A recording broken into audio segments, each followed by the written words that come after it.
Neville Goddard, February 12, 1963. Esau, Jacob, Israel. We are told by Paul in 2 Timothy 3 verse 16, all scripture is inspired by God and profitable for teaching, for reproof, for correction, and for training in righteousness. The word righteousness is described for us in the Encyclopedia Britannica as right thinking. We are also told there is a threefold cord that is not quickly broken. It is built like the ark, on 3 levels, the physical level here, the psychological level, and the spiritual level. Tonight we are taking 3 characters of Scripture, Esau, Jacob, and Israel. I think I have broken this cord, in fact I am convinced of it, so I would like to share with you what I know of these levels. They are not persons as we are, they are states of consciousness through which the immortal soul passes on its way to God. We read this story in the 25th chapter of Genesis. We are told that Rebekah was childless and that she and Isaac prayed to God that they may be blessed with a child, and God responded. That is what we are told all through the Bible, this response to prayer for a child. In this case, they are twins. And the Lord said unto her, 2 nations are in your womb, and 2 people born of you shall be divided, one shall be stronger than the other, and the elder shall serve the younger. Now here is a prophecy, before the children were brought into the world, which one would excel. Here is predestination, you cannot interpret it in any other way. They are brought into the world, they haven't committed either good or evil, and yet one is predestined to excel. He is the younger, Jacob, the supplanter, and the first one, Esau, must serve him. But I tell you, these are states of consciousness. Or we can take them on different levels. We are told in the same chapter of Genesis that the first son he gave me was red all over, like a hairy animal, so they called him Esau. His other name was Edom, like Adam, spelled in the same way, in Hebrew, the red earth, the red being. That's the first one, who must now serve the younger. The second came out holding in his hand the heel of the first, and he was called Jacob, the supplanter. We are told the first one was a hunter, a man of the fields, and the second one was a smooth-skinned lad who lived in a tent. So on this level it is the outer and the inner man. No matter how hairless you seem to be, just put a magnifying glass on the body and you will see the body is completely covered with hair. You may call it a fuzz, but it is hair, and the most external thing in this world of men is hair, next will be skin. The second one has no hair, so, hairless, that is the inner man. Putting it now into our language so that you and I can understand it and apply it, the outer man is a man of sense. I am in this room right now, and everything seems so real, more real than anything else in the world. I know this room by reason of my bodily organs.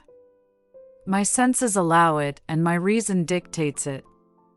This is fact, all this is real. There is an inner man, and he is skilled in arranging things so that they reach to desired ends, not based upon the evidence of the senses. The inner man, by standing here, could desire to be elsewhere and deny the evidence of my senses, denying reason, dare to assume I am where I would like to be, and rearrange the furniture of my mind. Instead of using this to tell me I am here, I use other furniture objects of my mind. Here I rearrange it and remain faithful to that state until it takes on the tones of reality. And when it seems to be sensory vivid and I open my eyes upon it, I am shocked to find I am still here. That is the inner man, called Jacob, the supplanter. He takes the place of the outer man. He supplanted his brother twice. First he took his birthright, then he took his blessing, so these are the two in conflict, and the whole story is one of conflict. Eventually, after unnumbered ages, Jacob will be given the name of Israel, a man after God's own heart. It seems to come soon, but it doesn't really. No one knows the length of time between the awakening of these two states of consciousness and the fulfillment in the form of Israel. But you must read the Bible from all angles. First, Esau is Edom. In the story of Job, the hero is an Edomite, all the characters are Edomites, and the whole play is laid in Edom. Edom means the red earth. We are told the first one to make a name for himself by subduing all the Edomites was named David. Read it in 2 Samuel 8. He is the first king of Israel chosen by Jehovah. Saul was chosen by the people, but rejected by Jehovah. Here is one, David, chosen by Jehovah, the first king of Israel. Israel means a man after my own heart. Behold, an Israelite, indeed, in whom there is no guile. That is what he said when he saw Nathanael, and only the pure in heart can see God. I have found David, a man after my own heart, one who could subdue the Edomite. That comes way beyond this initial story of the parents of the two boys. It is all in us. I am told, as you are told tonight, that it is possible that I can assume I am the man I would like to be. If I dare to remain faithful to that assumption and not waver in it, and to the degree that I am loyal to that assumption, it will crystallize and become a fact. I need not appeal to any person in the world to help me. I can do it all by myself if I know of the existence of the being in me who is skilled in arranging things so that it leads to a desired end. How would I arrange the furniture of the mind to reach the desired end, but name the end first? The end is where I begin. My end is my beginning. This is a very simple story. It is a true story. A man, an engineer who had never earned 20,000 a year, he had never earned beyond 10. I said to him, "Where would you work if you made your 20,000? He said, "I have picked out the job, they don't know it, but the building is on Madison Avenue. I know exactly the floor, I have ridden up in the elevator, I have gotten off at the floor and walked into the office. I know where I would sit were it true that I work there, where I will hang my hat, and when I take off my coat where I will put it. I know exactly what I will do." I said, "All right, now stand in that elevator and go up, see it stop at the floor and get off, walk right into the place, take off your hat and jacket, and just simply be natural in the job." Within 2 weeks, he was on that job at 20,000 a year. He traveled all over the Near East aiding in the building of dams and all kinds of these fantastic things he loved after this last World War. One day he didn't feel well, closed his eyes and made his exit from this world, but he had 5 years to exercise his Jacob. What does it matter when we go from this sphere? It doesn't really matter. Before he made his exit, he discovered David. And if there is evidence of a thing, what does it matter what you or I or anyone thinks about it or wish about it? But he proved it and lived by it for 5 years. I can multiply that by hundreds and hundreds of the exercising of Jacob. Jacob comes second, bear this in mind. The whole vast world, 3 billion of us, we only know the existence of Esau.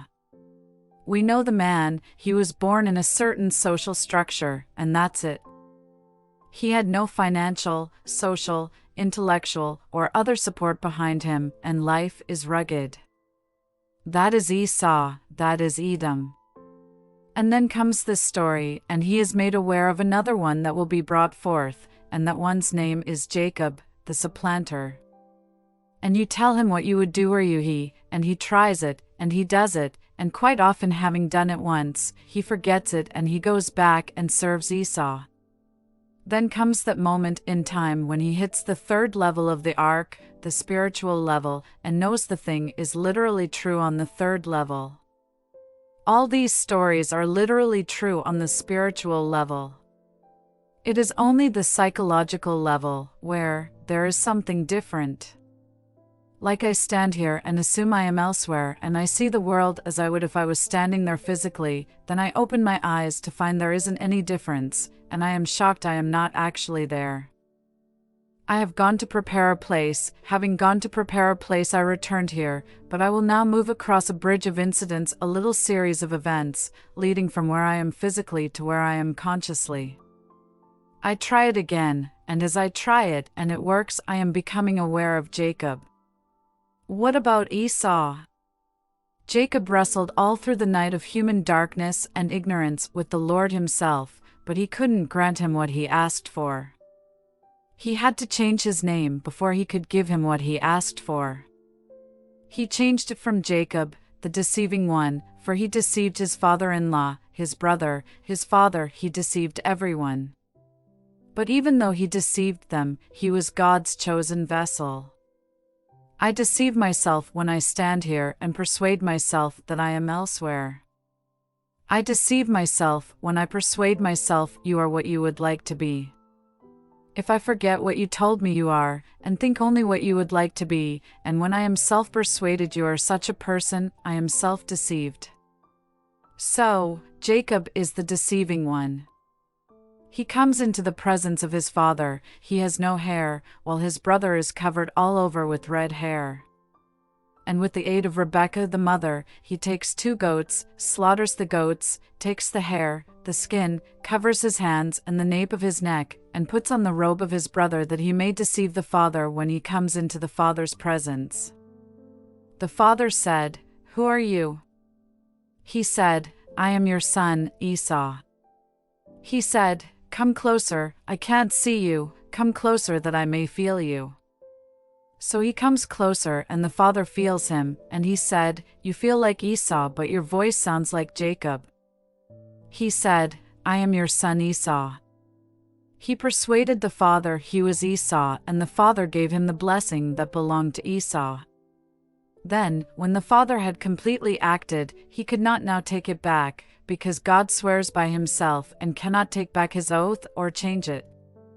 When he saw Esau coming from the hunt to discover his treachery, he said, "He is well named, for twice he has taken from me, supplanted me." So the father gave Jacob the blessing.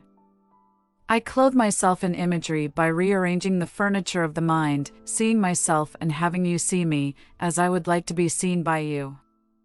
When I see you in my mind's eye seeing me as you would see me were it true that I am what I am assuming that I am, then I am pre-clothed. Now to what degree can I fool myself? To what degree can I actually become all the characters and play now the part of Isaac and let myself be Isaac and believe what I am doing is real and true? Can I believe in the reality of that imaginal act? Yes, I've done it unnumbered times and it worked. Whenever I do it with persuasion to the point of acceptance, it worked, and I found my Jacob. Now, there is another one. I have to find Israel. Israel is on the highest level, a man after God's own heart. How do you find him? There is not a thing in this world you can do to find him, it is revealed. It just happens, and this is how it happened to me. One night I saw these 2 fantastic creatures. I saw Esau, and he is just as he is described, covered from the crown of his head to the sole of his feet with red hair, just like a huge big ape.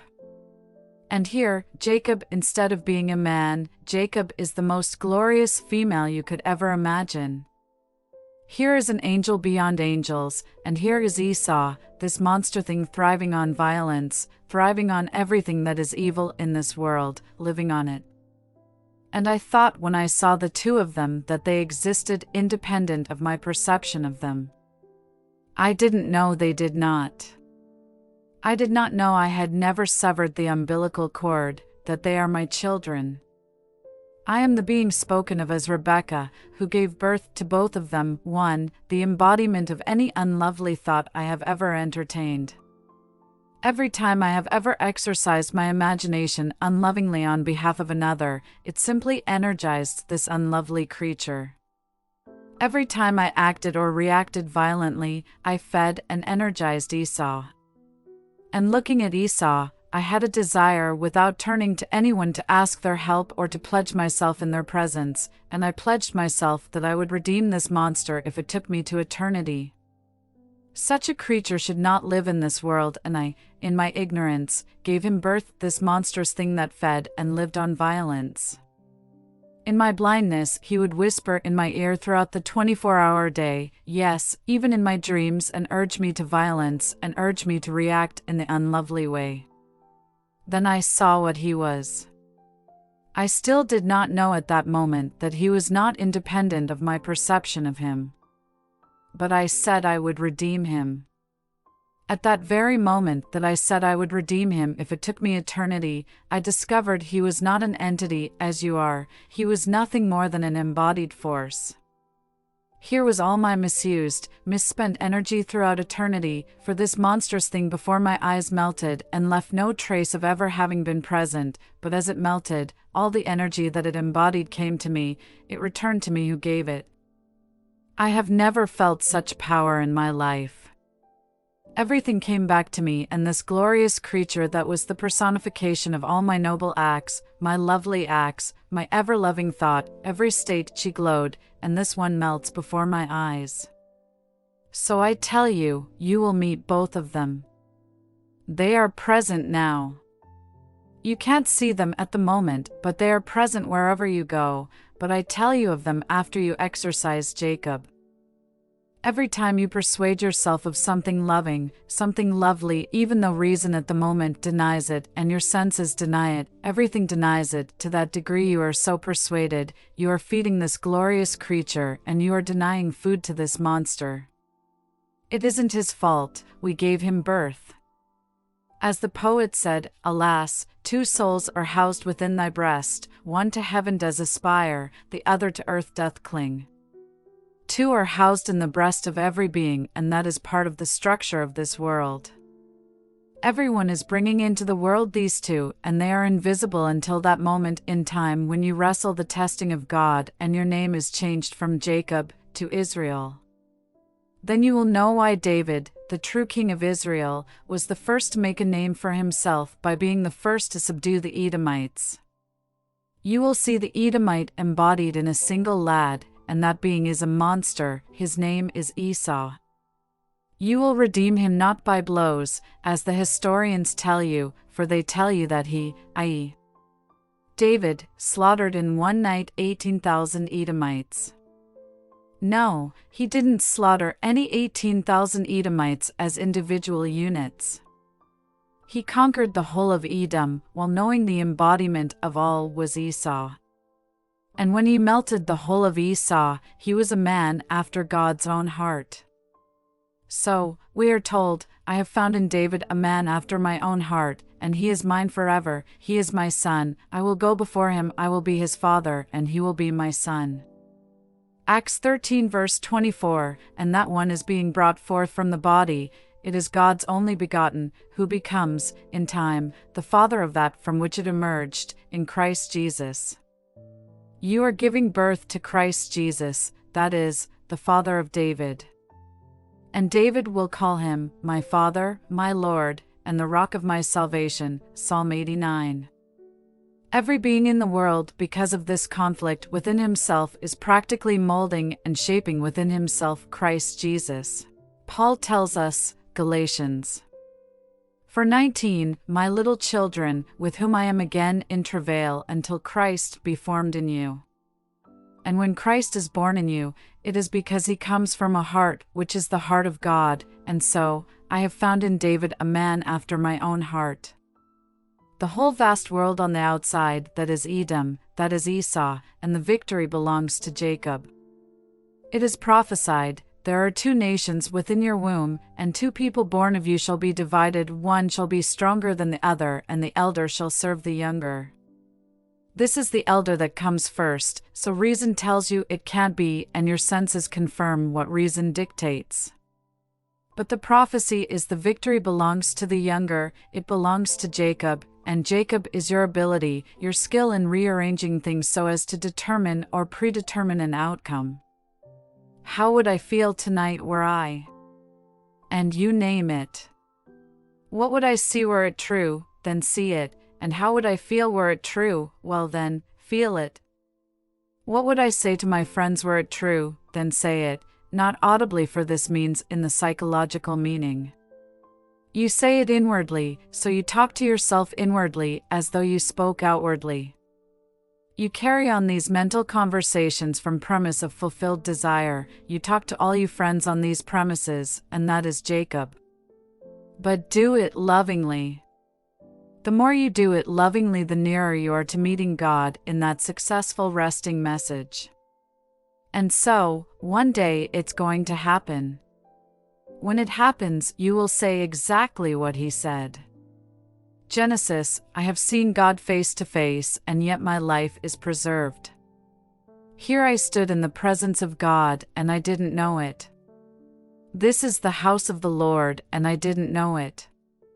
So he takes the stone on which he slept that night to mark the place of the house of God, and he calls it Bethel, the house of the Lord, the house of God. And in this dream, who did he see? He saw the contact between infinity and finite man, for here a ladder rested on earth and stretched to the heavens, and above it all stood God, and he saw on that ladder, ascending and descending, God. The Bible translates the word Elohim-angel. It is not angel, it is Elohim. It was God rising and descending, and above it all stood the Lord. The Lord said to him, I am the Lord, the God of Abraham your father, and the God of Isaac. If you read it as an historical document, Abraham was not his father, Isaac was his father. If you read it through the eyes of the Spirit, the voice is telling the truth, Abraham is the father of all above you. We all come out of Abraham.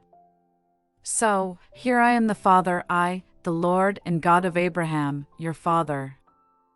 Now we go to the first verse of the book of Matthew, which is the book of genealogy of Jesus Christ, son of David, son of Abraham, all coming out of Abraham. All the prophecies are made to him. Then comes the most complex thing of the battle within man. No special event, because he is the Edomite of Edomites, his name is Job. The conflict within him, and Jehovah spoke to him and said, Why should a mere man sin? And he asks three very important questions. Do you know the period of gestation of the wild goat? Do you know the habits of the wild ass? Can you domesticate the wild ox? You read that, and you wonder what it is all about, and what beautiful imagery. In my vision, I saw Christ as the ox, as the wild ass, as the wild goat. Was not the wild goat the substitute for Isaac, the sacrifice of the sin of the world? And he found the wild goat. Can you tell me the period of gestation of the wild goat?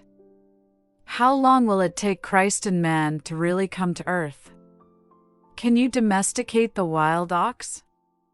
How long does it take you to take that wonderful imagination of yours and actually tame it? Everything denies it, so you go wild in your reactions, and you still remain the wild ox. Can you domesticate the wild goat? Do you know the habits of the wild ass? Are we not told, a stupid man will get understanding when the wild ass's colt is for a man? And did he not ride the ass in the most triumphant ride in the world into Jerusalem? He came riding on an ass. He couldn't if it was still wild, it had to be controlled, it had to be domesticated, broken in. So he comes riding on that which he had tamed, his own wonderful human imagination. Take that imagination of yours, which is God and man, and no matter what the appearance seems to be, what would you like it to be? Well then, see it as though it were. Believe me, imagining creates reality. All things are created by him. I tell you, I have proved to my own satisfaction that imagining creates reality. Therefore, if I know it and live by it, I have found him, and I too can ride triumphantly on this domesticated wild beast. You want to ride it, but normally, for the wild ass was given first to man, and so Christ in man was wild, but man didn't know it, and he starts with the state of consciousness called Jacob. I have told you the story, I hope you believed it. Every time you try it, even if you fail, Jacob is being exercised. But, may I tell you, obviously you cannot fail, because it is predestined. Jacob cannot fail. A cue is given to us as to who he is when we see the one of the 12 sons he loved most. He loved Joseph most of all, for Joseph was the comfort of his old age. Joseph was born of the woman he wanted most, but in his conflict he had to marry Leah. Then, after he had served another 7 years, 7 for Leah, he was tricked. As he had tricked the father-in-law tricked him. Then he had to serve another 7 years, this time to get Rachel, and out of Rachel comes Joseph and his last, Benjamin. But Joseph was his love, the joy of his old age, and Joseph was a dreamer. Listen to the words, "Behold, this dreamer cometh, let us sell him, let us kill him." He could not only dream, he could interpret dreams, for this faculty in man that dreams is man's imagination, and any interpreter of dreams is man's imagination. Behold, the dreamer cometh, let us kill him. Judah says, "No, let us sell him to the Ishmaelites as the caravan moves on toward Egypt." So they sold him, the dreamer. That is what everyone does in this world. But the dreamer rose to the heights of wealth and saved them in their famine. So, the dreamer in man will save him, that's Joseph. But what a long trail in time between the moment when they sold the dreamer into slavery to the one called David, who brings out the darkness, who brings out the Edomite, and makes for himself a name of names in all of Israel. So God said of him, "I have found a man after my own heart." The day will come when you will prove every word I have told you tonight.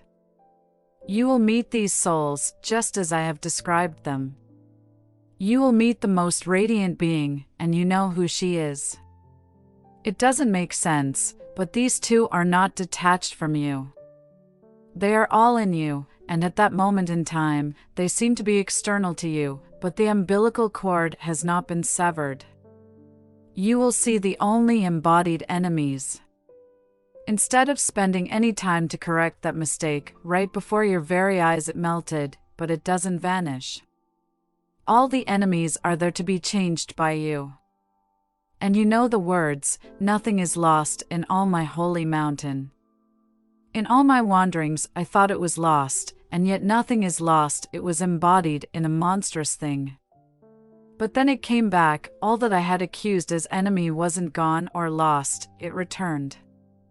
It caused me frightful suffering in the interval that it first began to form within me, and I gave my whole body and my life over to my senses, to passion based upon this garment that was hairy from head to feet. Then I began to work on something entirely different, a Jacob that was smooth of skin that no one can see.